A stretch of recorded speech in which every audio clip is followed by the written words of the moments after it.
Hello students. आज की इस वीडियो में हम क्लास 10th का chapter 3 pair of linear equation in two variable की एक्सरसाइज 3.2 का क्वेश्चन नंबर 3 के ऑल पार्ट्स कवर करेंगे। तो चलिए स्टार्ट करते हैं अपनी नेक्स्ट स्लाइड से। तो ये बेटा हमारा क्वेश्चन नंबर 3 कह रहा form the pair of linear equation form the pair of linear equation of the following problems and find their solution bye substitution method. कह रहे क्वेश्चन नंबर 3 है, कुछ पार्ट्स दिए हुए बेटा, 6 पार्ट्स है टोटल। इसमें हमें पेयर ऑफ लीनियर इक्वेशन खुद फॉर्म करनी है स्टेटमेंट पढ़ के। ये वर्डिंग प्रॉब्लम्स है हमारी। स्टेटमेंट पढ़ के हमें दो इक्वेशंस बनानी है, दोनों इक्वेशन को फिर हमें सब्स्टिट्यूशन मेथड से सॉल्व भी करना है। ठीक है ना, पहले इक्वेशंस बनानी है, देन उसके बाद उनको हमें इक्वेशंस को सॉल्व करना है, ये कहना चाहता है ये। तो करते हैं भाई इक्वेशन सॉल्व। तो सबसे पहले बनाते हैं इक्वेशन। सबसे ज्यादा प्रॉब्लम जो बच्चों को आती है ना बेटा, वो आती है इक्वेशंस बनाने में। क्या इक्वेशंस बनाने में बच्चे का दिमाग घूम जाता है भाई। मैं आपको बहुत आसान तरीके से बताऊंगा कि इक्वेशंस आपको बनानी कैसे है। क्या करो, सबसे पहले क्वेश्चन आराम से शांत दिमाग करके पढ़ो। जैसे लिखा है, the difference between two number is 26। दो नंबर का डिफरेंस है वो 26 है। One number is 3 times the other, और जिसमें से एक नंबर जो है 3 टाइम्स है दूसरे के। पढ़ लिया? ओके। अब यहाँ पे क्वेश्चन पढ़ के आपको दो चीज नजर आएंगी। आपको यहाँ क्वेश्चन पढ़ के दो चीज नजर आएंगी कि हमें दो चीज को क्या क्या निकालनी है, क्या चीज फाइंड करनी है। तो हमेशा याद रखना दो चीज ही होंगी, बिकॉज ऑफ ये pair of linear equation in two variable पढ़ रहे हैं। टू वेरिएबल पढ़ रहे हैं, यहाँ पे दो चीजों की बात होगी। तो इसलिए यहाँ पे दो चीजें जरूर होंगी। जैसे यहाँ पे दो नंबर्स की बातें हो रही है, किसकी बात हो रही है बेटा? दो नंबर्स की। तो सबसे पहला आपका काम यही है, जो चीज हमें फाइंड करनी है उसमें देखना क्या चीज फाइंड करनी है, और वो दो चीज होंगी हमेशा। तो उसमें से एक को एक्स लेट कर लेना है और एक को वाई लेट कर लेना है। ठीक है, तो क्या करेंगे, सबसे पहला हमारा स्टेप क्या रहेगा? लेट करना। क्या? जो चीज हमें फाइंड करनी है। लेट फर्स्ट नंबर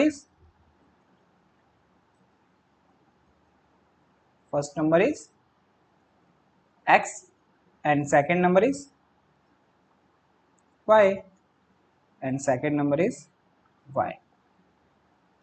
इतना लेट कर लिया।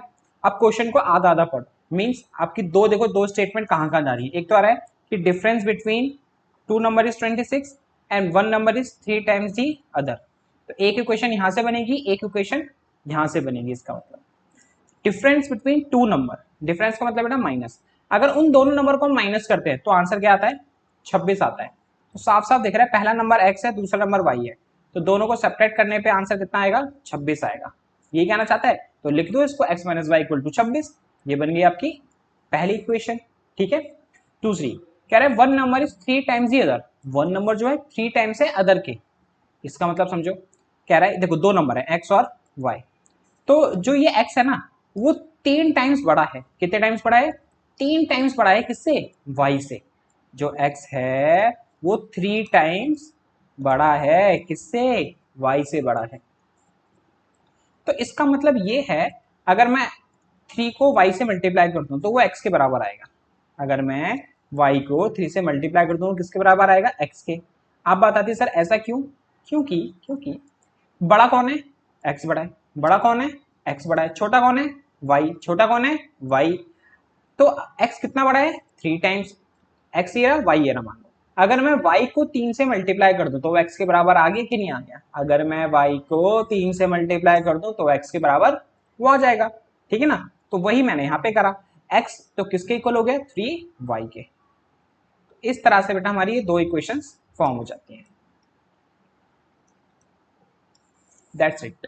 ओके, अभी दो इक्वेशंस बन गई।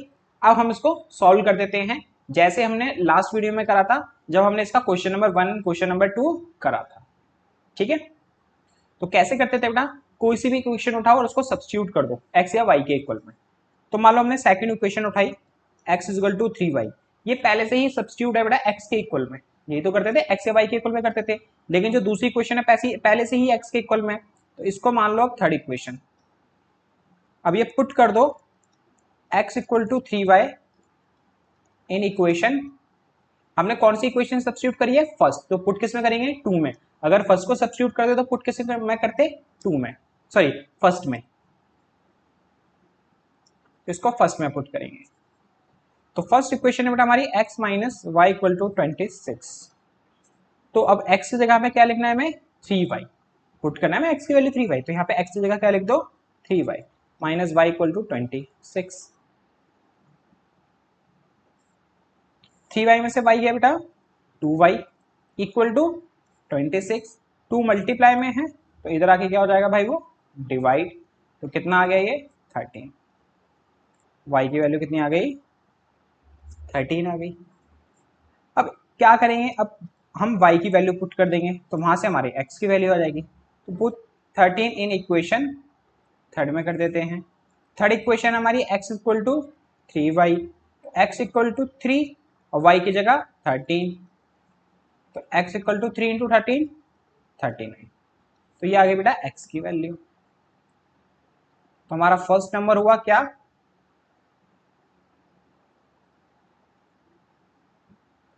39 एंड सेकेंड नंबर क्या हुआ हमारा,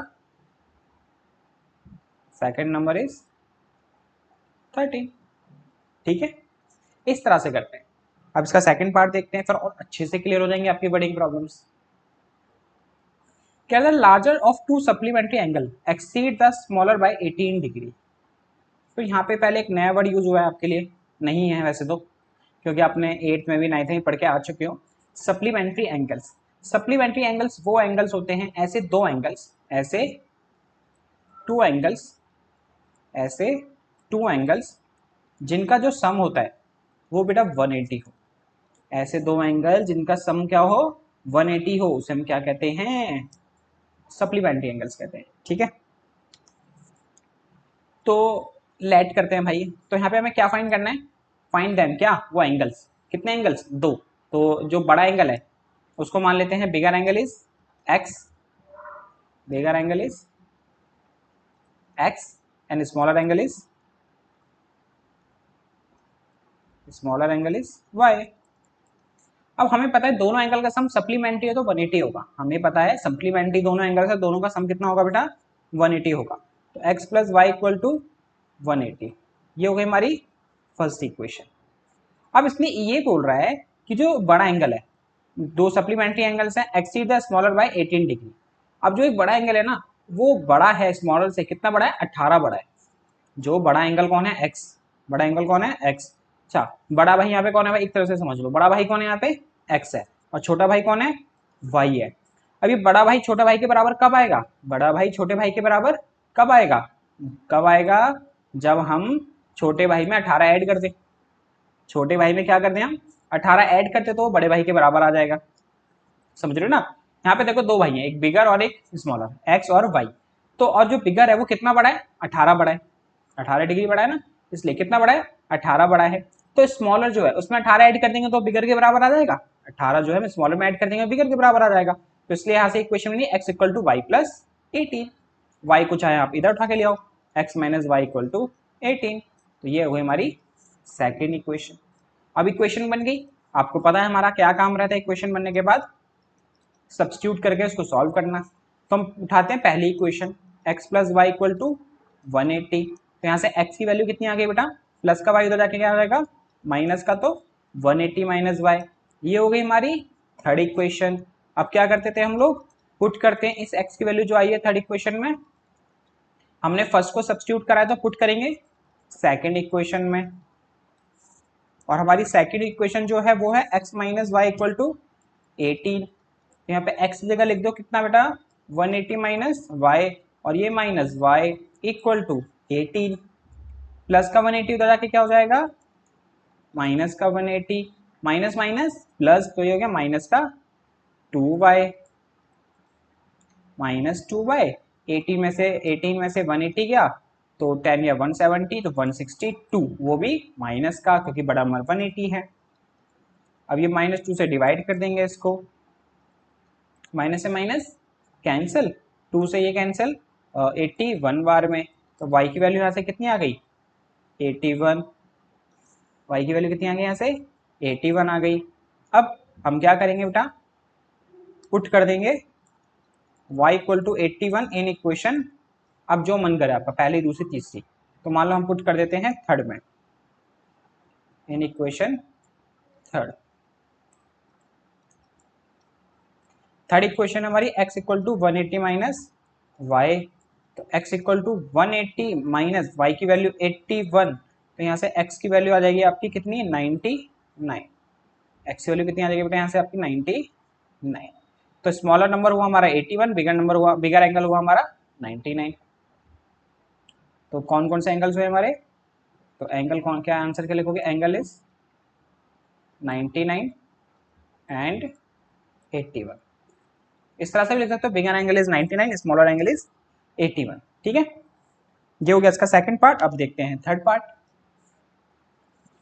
अ coach of the cricket team buy 7 bat 6 ball 3800 rupees की, 3800 रुपीज की, और 3 बैट 5 बॉल्स 1750 रुपीज की। हमें बताना है cost of each bat and each ball. हमें एक बॉल की कॉस्ट और एक बैट की कॉस्ट बतानी है। तो दो चीजें में कौन कौन सी फाइंड करनी है, बैट और बॉल की कॉस्ट। तो उसी चीज को हम लेट कर लेंगे। लेट क्या कर लेंगे हम लोग, let cost of one bat is x and cost of one ball is y। एक बॉल की कॉस्ट y हो गई, एक बैट की कॉस्ट x हो गई। अब उसने 7 बैट परचेज करे, कितने बैट परचेज करे बेटा 7। एक बैट कितने का आता है x रुपीज का, 7 बैट परचेज करे, एक बैट है x का, तो टोटल कितने रुपए पे करेगा वो, मल्टीप्लाई कर दो 7x। ऐसे तो करेंगे ना, मैं कह रहा हूँ आप 5 पेंसिल लेके आए 10 रुपए की, तो टोटल आपने कितने रुपए खर्च करे, 5 इंटू 10 ही तो करोगे। इसी तरह से 7 बैट खरीदे आपने x रुपीज के, तो टोटल कितने रुपए हो गए 7x, 7x रुपीज हो गए। और 6 बॉल है और एक बॉल वाई की है, तो 6 बॉल कितनी हो जाएंगी बेटा 6y की, और दोनों की टोटल कॉस्ट मिला के कितनी है 3800। ये हो गई हमारी फर्स्ट इक्वेशन। इसी तरह से अगर उसने 3 बैट परचेज करे, एक बैट x है तो 3x हो गया, 5 बॉल परचेज करी और एक बॉल y की है तो 5 बॉल 5y की, दोनों की टोटल मिला के कॉस्ट कितनी है 1750 रुपए। ये हो गई आपकी सेकेंड इक्वेशन। अब इसको सब्स्टिट्यूशन मेथड से सॉल्व कर लेंगे। कैसे, वही सेम मेथड, पहली इक्वेशन उठाई हमने, उसको सब्स्टिट्यूट करेंगे, 7x प्लस का 6y उधर आके माइनस का हो जाएगा, माइनस का 6y, 7 मल्टीप्लाई में तो भाई इधर आके क्या हो जाएगा, राइट हैंड साइड आके डिवाइड। ओके, अब हम पुट करेंगे x equal to 3800 minus 6y upon 7 in equation, हमने कौन सी इक्वेशन सब्स्टिट्यूट करी थी बेटा फर्स्ट, तो पुट करेंगे सेकेंड इक्वेशन में। ठीक है, सेकेंड इक्वेशन का है हमारी ये रही 3x और x की जगह लिख दो यहाँ पे अब 3800 माइनस में 6y अपॉन में क्या है 7। देखो क्या थी equation, 3x plus 5y equal to 750। 3 का 3 लिखा मैंने, x की जगह लिख दिया जो हमारी वैल्यू पुट करनी थी, प्लस में फिर 5y और इक्वल में बेटा 1750। अब बेटा ब्रैकेट ओपन कर लेते हैं, कैसे, 3 को 3800 से मल्टीप्लाई करके। तो भाई करेंगे तो 3 को 0 से करा 0, 3 को 0 से करा 0, 3 को 8 से करा 24 का 2 कैरी, 3 3 9 और 2 11, तो ये आ गया। 3 को 6 से करा 18 अपॉन में 7 प्लस में 5y इक्वल टू 1750। अब देखो 5y के नीचे कुछ नहीं तो क्या होगा 1, क्योंकि देखो ये फ्रैक्शन में है तो इसको भी फ्रैक्शन में बना के एलसीएम लेके सॉल्व करते हैं फ्रैक्शन के क्वेश्चंस। तो वैसे ही करेंगे, 7 और 1 का एलसीएम कितना आएगा 7 आएगा, 7 की डिटेल में 7 1 बार में, इसको ऊपर वाले नंबर से मल्टीप्लाई करेंगे तो सेम। ओके, और प्लस का ये प्लस, 1 की डिटेल में 7 7 बार में, 7 को 5 से करा 35y इक्वल टू 1750। तो अब ये 11400 माइनस प्लस माइनस 35 में से 18 गया तो प्लस का 17y, और बेटा 7 डिवाइड में है ना, तो ये राइट साइड जाके क्या हो जाएगा मल्टीप्लाई हो जाएगा, इससे क्या हो जाएगा मल्टीप्लाई, कुछ इस तरह से। ठीक है, तो अब देखो क्या होगा, इधर बचेगा 17y, क्यों, क्योंकि प्लस का 11400 है ना, राइट हैंड साइड आके माइनस हो जाएगा, माइनस का 11400, और 1750 को 7 से मल्टीप्लाई करके मैं यहीं लिख दे रहा हूँ, 7 0 0, 7 पंजे 35 का 3 कैरी, 7 7 49 और 3 52 का 5 और 7 एकम 7 और 5 12। तो कुछ मल्टीप्लाई करोगे तो ये आएगा। बेसिक बस मैंने मल्टीप्लाई करा है यहाँ पे। अब इसको इसमें से माइनस करते हैं। 0 में से 0 गया 0, 5 में से 0 गया 5, 2 में से 4 जाएगा नहीं, कैरी लेंगे तो 12 में से 4 गया 8, 850 ही बचा। कितना बचा? 850। तो y इक्वल टू कितना है बेटा? 850। 17 मल्टीप्लाई में तो इधर आके डिवाइड, और ये आता है आपका कितनी बार में? 50 बार में। कितनी बार में आया कटेगा? क्योंकि देखो 17 की 10 में 85 5 बार में और 0 का 0। तो इस तरह से y की वैल्यू कितनी आ गई हमारे यहाँ पे? 50। y की वैल्यू कितनी आ गई यहाँ से हमारी? 50। ठीक है ना, y की वैल्यू 50 आ गई। अब क्या करेंगे? पुट कर देंगे y की वैल्यू 50 कोई सी भी इक्वेशन में जो आपका मन करे। हम थर्ड में ही कर देते हैं, इन इक्वेशन थर्ड इक्वेशन थी बेटा हमारी कहाँ? ये रही, हमने लिखी नहीं थी, लिख लेना होगा ना। ये हमारी थर्ड इक्वेशन थी। तो x equal to 3800 minus 6y, x equal to 3800 minus 6y, और y की जगह 50 पुट कर दो, और अपॉन में क्या है? 7। तो x इक्वल टू 3800 माइनस में 6 को 50 से करेंगे तो कितना आएगा? 300 अपॉन में 7। x इक्वल टू आ गया बेटा 3800 माइनस 3800 माइनस 300 3500 और डिवाइड बाय 7। तो कैंसिल हो गया, कितना आ गया ये? 500। कैंसिल हो गया, कितना आ गया ये? 500। तो x की वैल्यू 500 आई और y की वैल्यू 50 आई। तो यहाँ बेटा जगह नहीं है, आप आंसर एकदम एंड में लिखना। नोट कैसे करना है पता है ना? पहले ये नोट करोगे, फिर उसके नीचे फिर ये, फिर उसके नीचे फिर ये। ओके, फिर एंड में आंसर क्या लिखोगे कि cost of one bat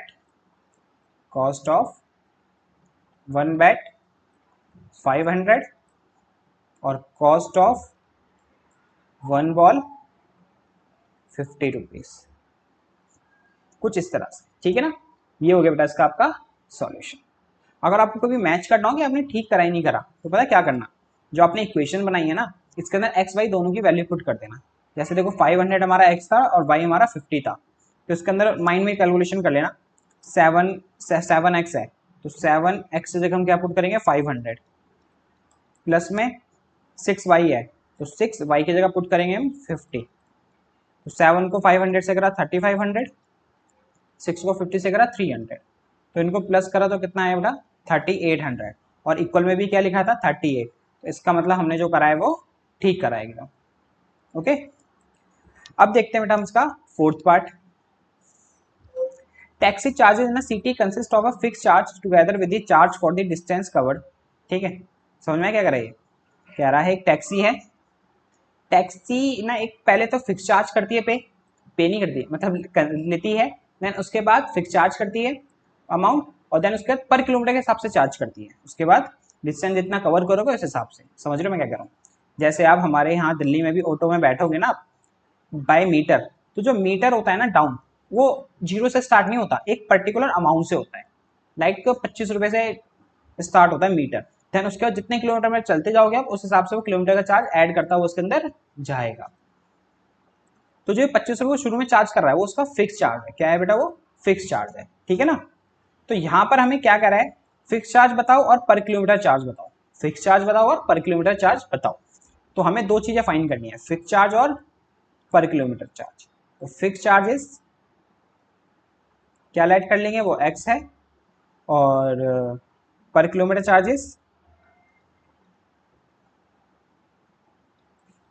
charges क्या ऐड कर लेंगे हम लोग? ये y रुपीज। ठीक है, तो अब आगे कह रहे हैं एक भाई कस्टमर बैठा 10 किलोमीटर के लिए। कितने किलोमीटर के लिए? 10। और ऑटो वाले ने चार्ज करे 105 रुपीज। कितने रुपए बेटा? 105 रुपीज। याद रखना, टोटल कितने रुपए? 105 रुपीज। कितने किलोमीटर के? 10 किलोमीटर के। तो इसका मतलब क्या होगा? जब आप ऑटो में बैठे, मान लो ऑटो में बैठे, मीटर डाउन हुआ कितने रुपए से? 25 रुपए से। तो आपको 25 रुपए वो देने हैं, प्लस में जितने किलोमीटर चलोगे आप। जैसे 10 किलोमीटर चले, 1 किलोमीटर का चार्ज 20 रुपए था, तो 10 इंटू 20 200, तो 200 प्लस 25। समझ रहे हो मैं क्या कर रहा हूँ? 25 रुपए से मीटर डाउन हुआ, आप चले 10 किलोमीटर, और 1 किलोमीटर का चार्ज था कितना? 20 रुपए। तो अब 1 किलोमीटर का 20 रुपए, तो 10 किलोमीटर का क्या होगा? 10 इंटू 20। तो आपको टोटल पे करना पड़ेगा फिक्स चार्ज प्लस में जितने किलोमीटर चले हो, जो आएगा आपका 225। इसी तरह से आपको यहाँ सोच के इक्वेशन बनानी है। कैसे? फिक्स चार्ज क्या है यहाँ पे हमने जो माना है एक्स, 1 किलोमीटर चार्ज का कितना है वाई रुपीज, कितने किलोमीटर चला है वो 10, तो 10 किलोमीटर का चार्ज कितना हो गया 10 वाई, और फिक्स चार्ज और जितने 10 किलोमीटर का चार्ज टोटल मिला के कितना उसने पे करा है 105 रुपए। इस तरह से बन गई आपकी पहली इक्वेशन। अब दूसरी इक्वेशन बहुत ईजी है, 15 किलोमीटर चला है तो same x plus 15y equal to 155, ये बन गई आपकी सेकंड इक्वेशन। ठीक है, अब इसको सब्स्टिट्यूशन मेथड से सॉल्व कर लेते हैं और फिक्स चार्ज और पर किलोमीटर चार्ज निकल जाएगा। तो पहली इक्वेशन को सब्स्टिट्यूट करते हैं x के इक्वल में। पहली इक्वेशन हमारी x plus 10y equal to 105, plus का 10y बेटा इधर आके माइनस का 10y हो जाएगा, ये हो गई हमारी थर्ड इक्वेशन। अब पुट कर देंगे x equal to 105 minus 10y in equation, हमने फर्स्ट को सब्स्टिट्यूट कराया ना, तो पुट करेंगे बेटा सेकंड में। सेकंड इक्वेशन हमारी x प्लस 15y, तो x की जगह लिखते हैं यहाँ पे कितना, ये 105 माइनस 10y और प्लस का ये 15y, कौन सा देखो x की जगह हमने क्या लिखा 105 माइनस 10y प्लस में 15y एज इट इज और इक्वल में 155।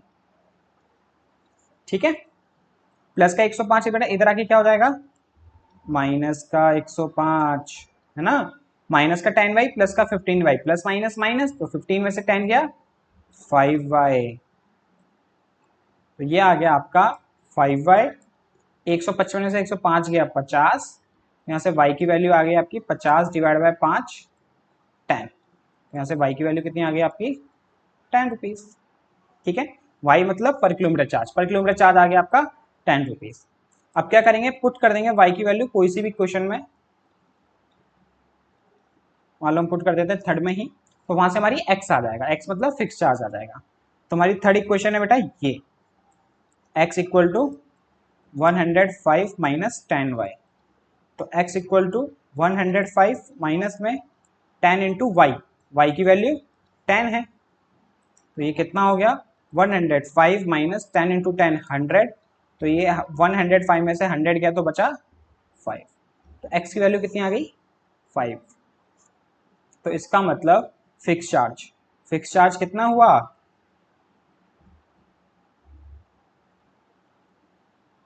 फिक्स चार्ज इज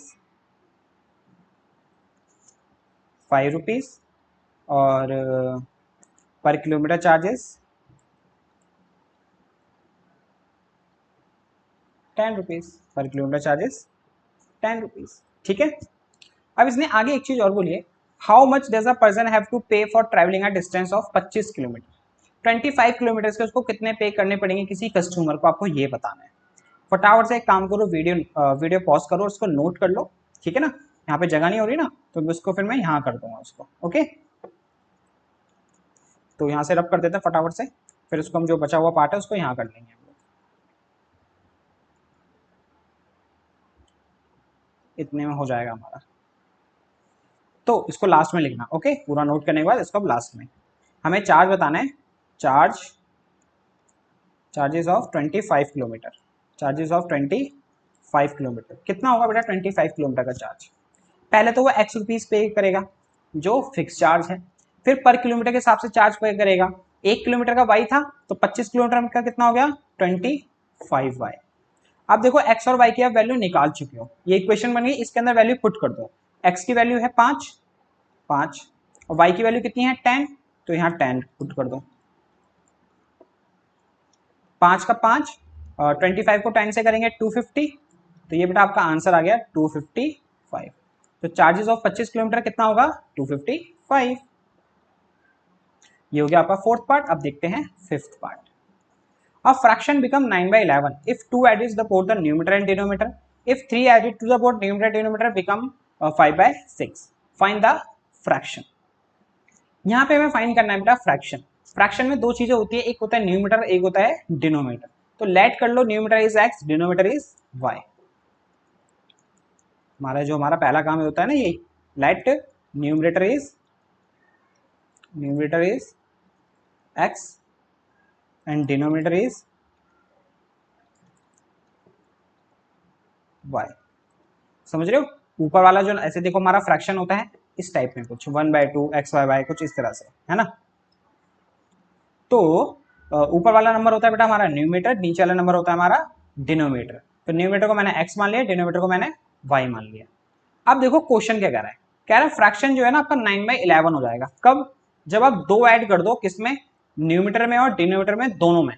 न्यूमेटर और डिनोमिनेटर में आप क्या ऐड कर दो?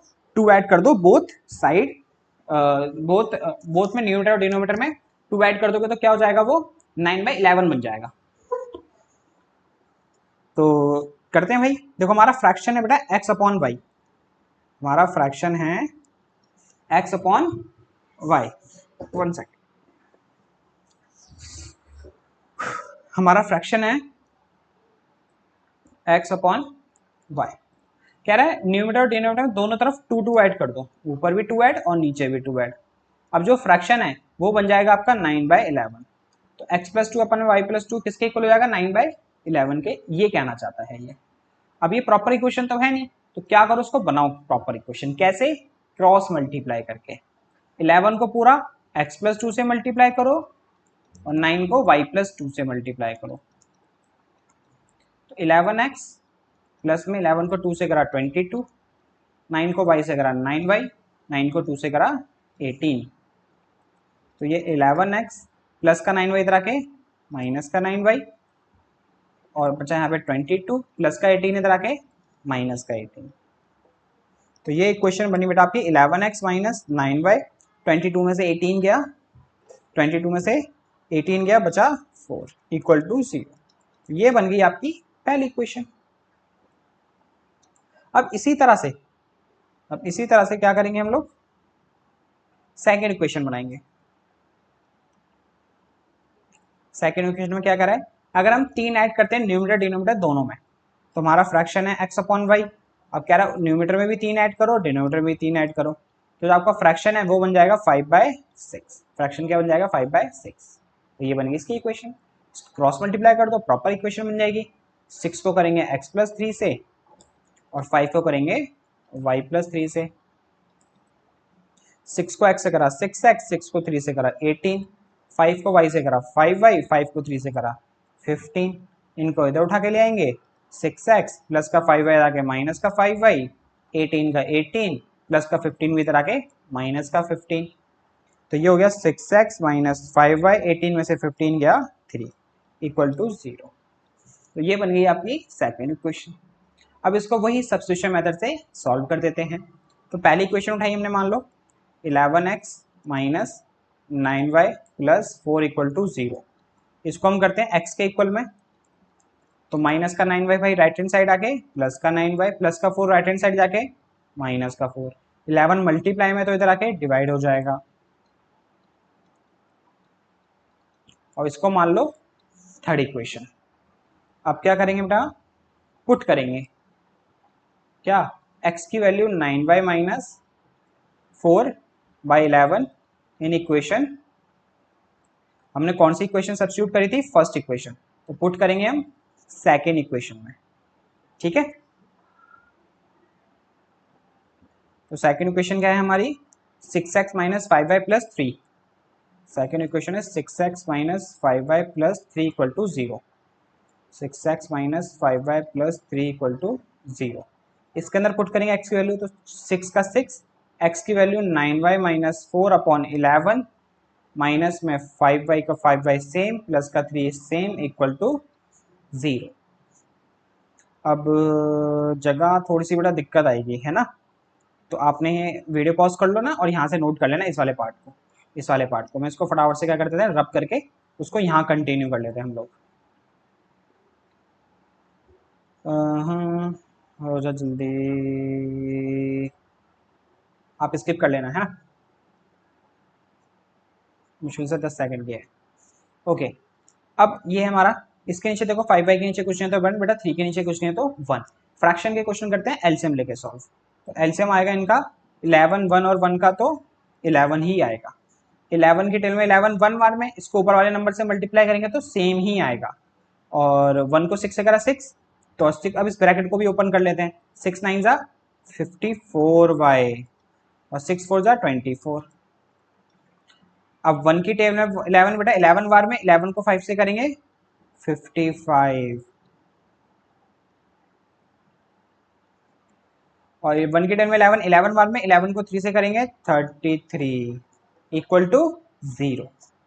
अब देखो नीचे 11 है ना, क्रॉस मल्टीप्लाई होगा, 0 से मल्टीप्लाई होगा 11, डिवाइड में तो जरा के क्या होगा मल्टीप्लाई, तो 11 0 से मल्टीप्लाई होगा क्या बन गया 0, 11 0 से मल्टीप्लाई होगा क्या बन गया बेटा 0 बन गया। अब यहाँ पे देखो 54y माइनस का 55y, माइनस प्लस माइनस तो ये बचेगा माइनस का 1y, और 1y मतलब y, माइनस का 24 प्लस का 33, तो माइनस प्लस माइनस 33 में से 24 गया तो 3 और 6 9, तो ये बचा बेटा प्लस का 9, प्लस का 9 उधर आके माइनस का 9, तो y से y कैंसिल, तो यहाँ से बेटा y की वैल्यू आ गई आपकी 9, y की वैल्यू क्या आ गई आपकी 9। अब भाई पुट कर देंगे y equal to 9 in equation जो आपका मन करे, तो हम कर देते हैं थर्ड में। थर्ड इक्वेशन हमारी x equal to 9y minus 4 upon 11, तो 9 y की वैल्यू 9 माइनस में 4 अपॉन में 11, x इक्वल टू 9 9 जा 81 माइनस का 4 डिवाइड बाई 11, 81 में से 4 गया 77 डिवाइड बाई 11, तो ये कैंसिल हो गया, कितना आ गया बेटा 7 आ गया, x की वैल्यू 7 आ गई, y की वैल्यू 9 आ गई, तो हमारा फ्रैक्शन क्या हुआ, एंड में आंसर क्या लिखोगे, फ्रैक्शन इज, ऊपर क्या था हमारा x और x की वैल्यू कितनी आई है 7 और नीचे 9 y, और y की वैल्यू 9, फ्रैक्शन हुआ 7/9, ये हो गया इसका आंसर। अब देखते हैं इसका लास्ट पार्ट 6, कह रहा 5 year hence the age of Jacob will be 3 times that of his son, 5 year ago Jacob age was 7 times that of his son, what is their present age। तो question पढ़ के हमें ये समझ आ रहा है इसमें दो चीजें कौन कौन सी हैं, जैसा मैंने आपको बता रखा है, सबसे पहले दो चीजें फाइंड करो कि क्या क्या निकालना है, तो इसमें है जैकॉब की एज और उसके सन की एज, तो लेट कर लेते हैं जैकॉब एज इज x और Jacob son age is y, ठीक है। तो अभी बात हो रही है 5 ईयर हैंस, 5 साल बाद की, कह रहा है 5 साल बाद जो एज ऑफ जैकॉब है वो 3 टाइम्स हो जाएगी दैट ऑफ हिज सन के, तो अब 5 साल बाद की बात हो रही है, तो ये तो प्रेजेंट एज लिखी है हमने x और y, तो 5 साल बाद जैकॉब की एज होगी बेटा x प्लस 5 और उसके सन की एज होगी बेटा कितनी y प्लस 5, जैकॉब की हो जाएगी x प्लस 5 और उसके सन की हो जाएगी y प्लस 5 हो जाएगी। अब यहाँ पे ये कह रहा है कि 5 साल बाद हम पहुंच गए, एक की हो जाएगी जैकॉब की x प्लस 5 और उसके सन की y प्लस 5, तो जैकॉब है ना 5 साल बाद उसके 3 टाइम्स होगा अपने सन से, जैकॉब जो है वो 3 टाइम्स होगा अपने किससे सन से, तो जैकॉब की एज 5 साल बाद कितनी होगी x प्लस 5 और उसके सन की y प्लस 5, तो ये दोनों इक्वल कब होंगे, जैकॉब बड़ा है कितना टाइम्स 3 टाइम्स, तो अगर मैं उसकी सन की एज को 3 से मल्टीप्लाई कर दूं, अगर मैं उसके सन की एज को क्या कर दूं 3 से मल्टीप्लाई, तो खुद सोचो जैकॉब की एज और उसके सन की एज बराबर आएगी ही नहीं आएगी, बिल्कुल आएगी।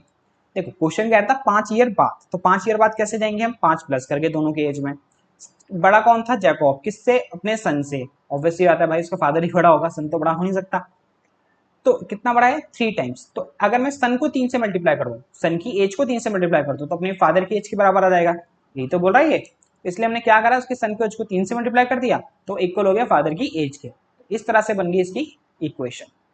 तो इसको सॉल्व कर देते हैं हम, x प्लस 5, इसको ब्रैकेट को ओपन करेंगे तो 3 को y से करा 3y, 5 को से करेंगे तो 15, इसके इधर उठा के लाते हैं, प्लस का 3y इधर आके माइनस का 3y, प्लस का 5 राइट हैंड साइड ले जाते हैं 15 माइनस 5, तो ये बनी बेटा आपकी x minus 3y equal to 15 में से 5 गए 10, पहली इक्वेशन।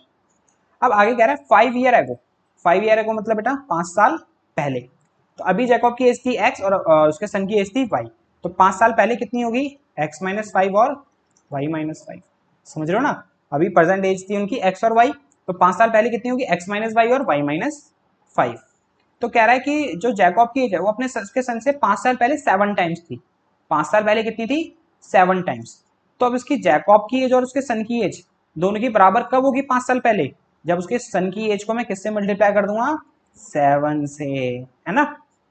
अब इसको भी इक्वेशन बन गई, सिंप्लीफाई कर लो, 7 को y से करा 7y, 7 को 5 से करा 35, इसको अब इधर उठा लो, प्लस का 7y, इधर आके माइनस का 7y, इधर बचा -35, माइनस का 5, इधर आके प्लस का 5, ये हो गया आपका x minus 7y, minus plus minus का माइनस का 30, और ये बन गई आपकी सेकंड इक्वेशन। अब दोनों इक्वेशन बन गई, सब्स्टिट्यूशन मेथड से इसको सॉल्व कर देते हैं। तो पहली इक्वेशन को सब्स्टिट्यूट करते हैं। पहली इक्वेशन है x minus 3y equal to 10, तो माइनस का 3y राइट हैंड साइड आके क्या हो जाएगा, प्लस का 3y, और ये हो गई हमारी थर्ड इक्वेशन। अब पुट करेंगे हम लोग x equal to 10 plus 3y in equation, first को सब्स्टिट्यूट करा तो पुट करेंगे सेकेंड इक्वेशन में। सेकेंड इक्वेशन है हमारी x minus 7y equal to minus का 30, x की वैल्यू पुट करनी है हमें इसमें, तो 10 प्लस 3y तो वो लिख दो, और ये माइनस का 7y, और इक्वल में बेटा ये माइनस का 30।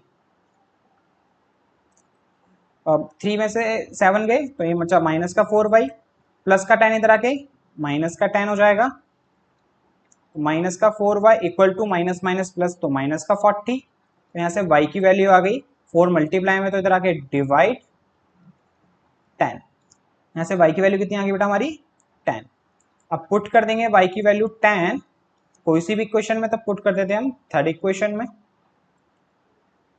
थर्ड इक्वेशन है हमारी x equal to 10 plus y, 10 plus 3y, x equal to 10 plus में 3, और y की जगह क्या पुट करना है हमें 10, पुट कर दो भाई, तो 10 प्लस 3 इंटू 10 30, तो x की वैल्यू आ गई कितनी 40, x की वैल्यू कितनी आ गई 40, तो y की वैल्यू 10 और x की वैल्यू 40, तो उसके जैकॉब की एज कितनी हो गई 40, जैकॉब एज